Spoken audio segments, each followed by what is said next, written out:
Hello everyone, Lily here, and in this video, I'm going to walk you through how to watch YouTube videos in full screen mode.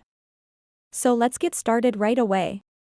Alright, I'm on the BBC Earth YouTube channel right now, and to show you an example, I'm simply going to choose a random video that they've posted and click on it. So now you can see this video that they've posted. I can select it and it'll bring up all these little options. So the one you'll just want to select is that little square down here at the bottom. Simply press that to make your YouTube video full screen.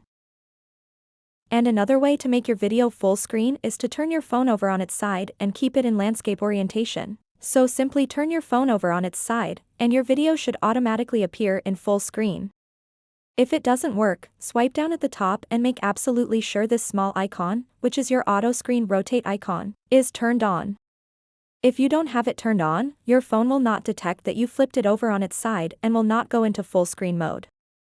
When you can get into landscape mode but it doesn't fill the entire screen of your smartphone, pinch the video and it should zoom in to fill the whole screen. Please let us know if you have any questions in the comments section below, and don't forget to subscribe. Thanks for watching.